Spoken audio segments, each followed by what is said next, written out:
of packages and utilities. So Flutter is all about being able to build apps for different target platforms off a single code base. However, build apps for different So Flutter is all about being able to build apps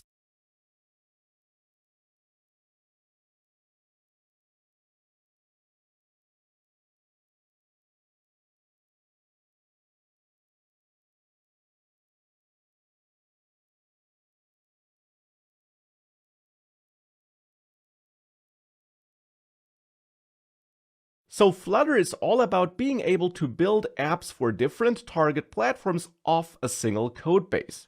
However, technically, Flutter itself is not a programming language. You're not learning the Flutter programming language. Instead, Flutter is a framework for building user interfaces with Dart, and Dart is the actual programming language. Now, what's a framework? Well, a framework is simply a collection of packages and utility functions and functionalities, and generally speaking, things that you can use in your code.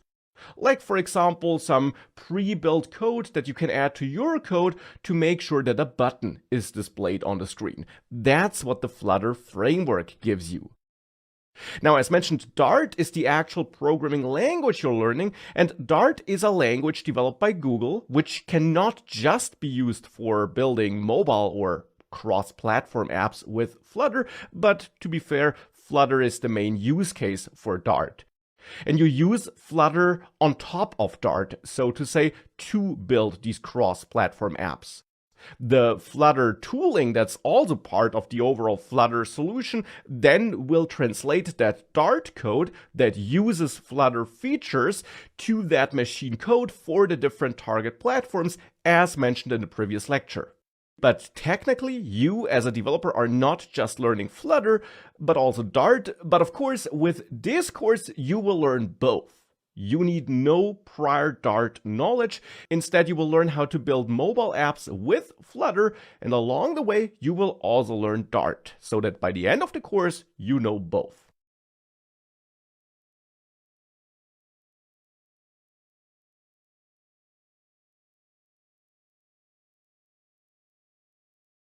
So by now you know that Flutter is a thing you can use to write code in a single code base and translate that code to machine code for different target platforms.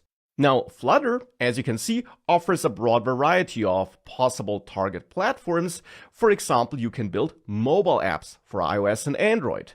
And initially, that was all that was supported by Flutter, and up to this day, I would argue it's still the primary focus of Flutter, or to put it in other words, these platforms are best supported by Flutter, and it is the focus of this course. It always has been, and with this course, you will learn how to build mobile apps with Flutter. Now, what you will learn in this course will still help you for these other target platforms, but those won't be the focus of this course.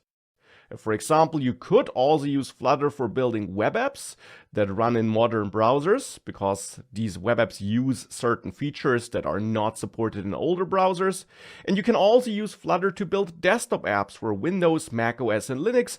But again, the focus of this course will be on mobile apps. If you're primarily interested in one of these other platforms, this course won't be the right course for you.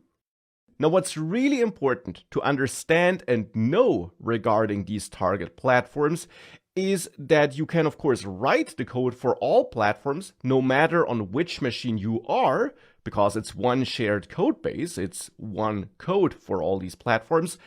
But when it comes to then actually producing these translated code packages for the different target platforms, you have some restrictions.